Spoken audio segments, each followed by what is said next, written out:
Welcome to the Oncology Podcast. If you enjoy today's edition and would like to subscribe, head over to oncologynews.com.au and subscribe to our newsletter for regular podcast updates and a weekly review of the oncology news from Australia and around the world. Hello. In today's edition of the Oncology Podcast, I am chatting with Associate Professor Matt Naylor from the University of Sydney about his research on identifying aggressive prostate cancer. Matt is head of the Developmental and Cancer Biology Lab and the Research Integrity Advisor. Hi Matt, thank you for joining me today. I'd like to start by asking you how you found yourself at the University of Sydney working in prostate cancer research. Thanks, Rachel. I guess I've always been one of those people who's been interested in how things work and why things are the way they are, especially in relation to biology. I remember as a child I was breeding rare tropical fish and selling them back to pet shops while other kids were out doing the paper run, just because I was fascinated by fish behaviour and genetics. In addition to that, I'm someone who gets bored really easily, so I needed to do something that spiked my interest. Initially, I was headed towards optometry, but after the first clinical placements, I decided that wasn't for me, and I went down the medical research pathway. Funny enough, given the current COVID-19 situation, my first 3 publications from my honours were actually on canine coronavirus, looking at its prevalence in the Australian dog population. In dogs, coronavirus induces gastroenteritis, which can be fatal in puppies. But after a year of shifting through gastric fecal samples, I decided to make a shift into breast cancer and undertook my PhD at the Garvan Institute. I went on and moved to the UK for postdoctoral studies and then came back to the Garvan Institute when I established my lab. I moved my group over to the University of Sydney to take up a faculty position in 2011. And whilst most of my research has been in breast development and cancer, there's been a lot of similarities between breast and prostate, especially in relation to cancer. Both tissues are hormonally responsive, epithelial, glandular tissues, with cancer that affects similar numbers of men and women, and to an extent, they have a similar progression pattern. For example, as your listeners may be aware, breast cancer and prostate cancer kill approximately 3,500 men and 3,500 women in Australia alone each year, and both cancers preferentially metastasize to the bone. Although once there, breast cancer is predominantly osteolytic, while prostate cancer is more osteoblastic. In addition, many of the same genes that influence breast cancer progression also affect prostate cancer progression, and both cancers have a proportion of patients who have very good survival rates, and then a proportion of patients who go on and develop aggressive disease, and unfortunately will go on to die from that disease. Yes, it's interesting the correlations and how that's informed your research. Thank you. Perhaps for the broader audience, you can briefly explain why it is so important that we identify how aggressive a patient's prostate cancer is. It's absolutely critical because prostate, and breast cancer for that example too, are really a heterogeneous collection of 50 different diseases rather than simply 2 types of cancer.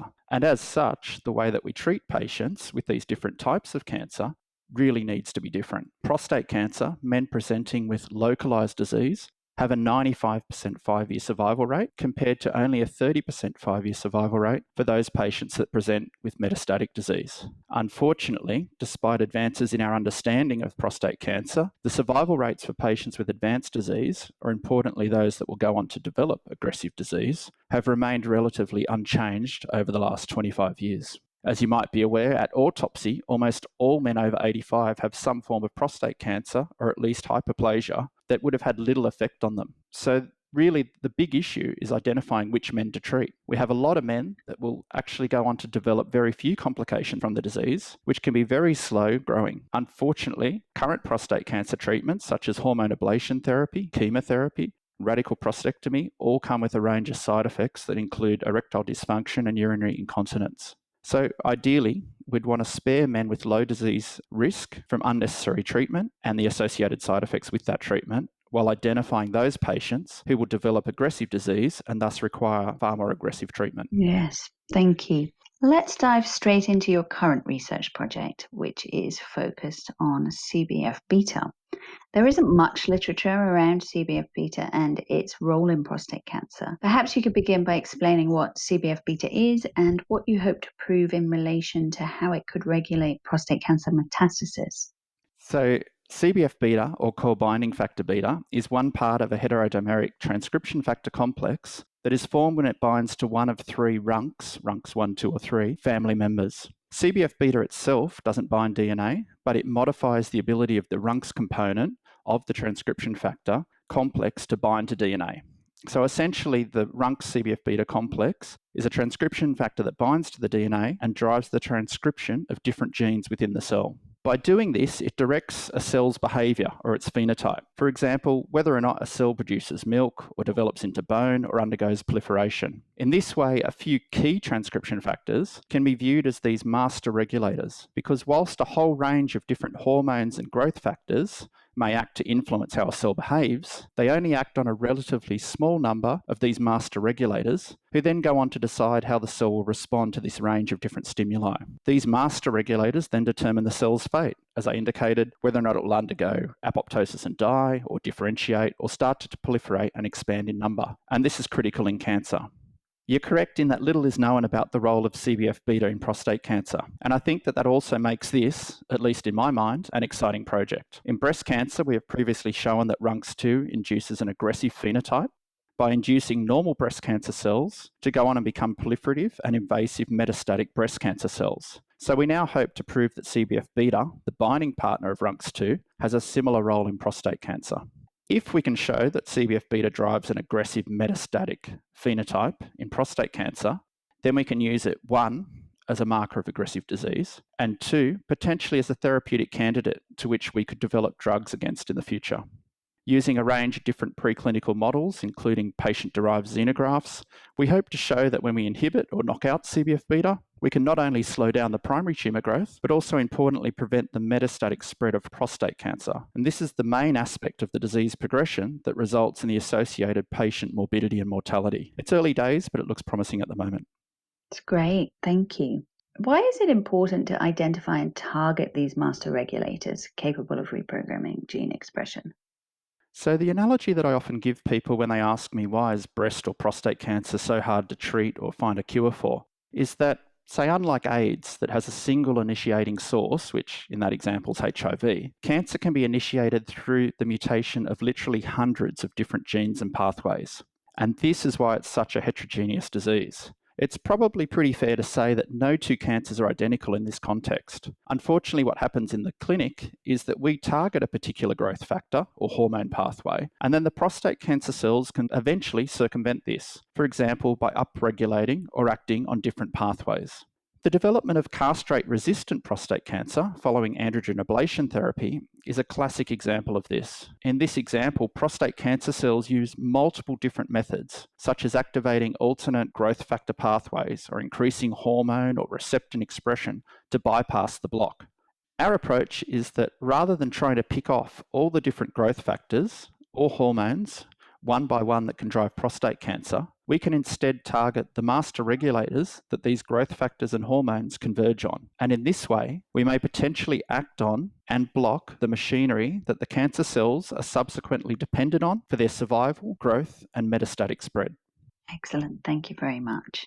This brings me nicely to the final aim of your current study, which is focused on the therapeutic and prognostic potential of CBFβ in prostate cancer. Yes. We are currently collaborating with clinical colleagues at RPA and the Garvan Institute to determine if we can use the presence or expression of CBFβ as a marker of aggressive prostate cancer, or to help identify those patients that will go on to develop aggressive disease, or those that may be unresponsive to current therapeutics. Essentially, we will correlate the expression of CBFβ in tumour samples from large patient cohorts for which we have detailed long-term clinical outcomes. We will correlate CBFβ expression with the tumour size, the different molecular markers, metastasis, the response to different therapeutics that the patients have received, and overall patient prognosis and outcome, to determine if CBFβ expression can be an early predictor of these different disease outcomes. We'll then follow this up in a second independent cohort for further validation. At present, once a tumour is identified, patients have a prostate biopsy taken to be scored by a pathologist. In terms of the future application to the clinic, once this test is verified, we would then stain and score these biopsies for the presence and distribution of CBFβ. That's great, thanks, Matt. How might your work identify optimal treatment strategies for patients with prostate cancer?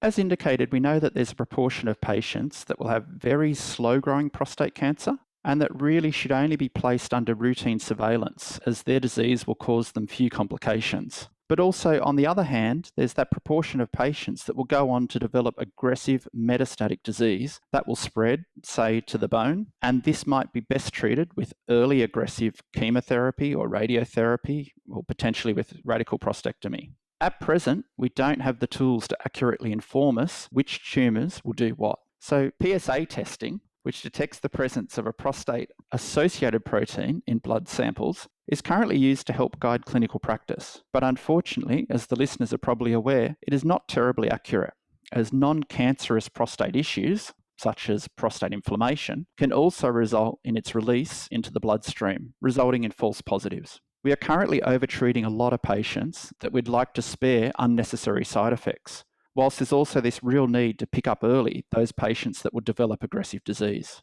So in our mind, development of a simple test that can distinguish between these two groups of patients, and all of those in between, has the potential to significantly impact prostate cancer treatment. Great. Thank you, Matt. You are a research integrity advisor for the University of Sydney. Could you talk about this work and why it is so crucial to ensuring professional research standards? So all research undertaken within Australia must comply with the Australian Code for Responsible Conduct of Research. The University of Sydney, along with many other universities and institutes, has a research integrity team that promotes responsible research practice and handles any concerns relating to research misconduct. Essentially, the role of a research integrity advisor is to act as a confidential sounding board, if you like, providing advice to researchers with respect to research conduct, ethical requirements for undertaking research, or whether or not to make a complaint, which would then be formally investigated. To be honest, the most common issues that are brought to us are issues around authorship, such as who's entitled to be an author on a publication, and then the actual positioning of the listed authors, which, as you're probably aware, in different fields indicates who's the senior author, who undertook the majority of the work. Issues like authorship are usually handled at the local level, avoiding the more formal investigation. It is critical to ensure professional research standards, not only because a breach in the code itself or in human or animal ethics can have serious consequences, but also to ensure that the reputation of the individual researcher and the institute or university is maintained. Research integrity is at the fundamental core that defines the significance and the impact of any potential outcomes from a study, and thus it's central to all that we do. Yes, of course. Are there any resources you'd like to mention to our listeners who might have further interest in your work? I'd like to direct the listeners to the Cancer Council New South Wales and Prostate Cancer Foundation Australia, along with Cancer Australia websites. They all have useful information and links with respect to prostate cancer. In addition, if you're interested in this research field, making contact or supporting our efforts, then you can also have a look at and find me in the Faculty of Medicine and Health at the University of Sydney through our respective websites. Thank you, Matt, for your very valuable time and for sharing your fascinating work with us. I hope you'll come back and give us an update once you're a bit further down the track with your project. It's really, really interesting. Do you have any final thoughts that you would like to share with healthcare professionals working in cancer care? Obviously, these are extremely difficult times for all with the COVID-19 pandemic, and unfortunately, people will continue to develop and require treatment for cancer regardless of the status of coronavirus in the community. For example, we would have lost more people at the moment through cancer than compared to COVID-19. I would just like to wish everyone, whether they're patients, oncologists, researchers, nurses, and so on, the very best in these difficult times. Hopefully, the current situation will reinforce to everyone the essential work that takes place from the lab right through to the clinic and beyond. Thanks, Matt. That's excellent. Thanks. You've been listening to the Oncology Podcast. If you enjoyed today's edition and would like to subscribe, head over to our website, oncologynews.com.au, and subscribe to our newsletter for weekly podcast updates and a review of the oncology news from Australia and around the world. Thank you for listening.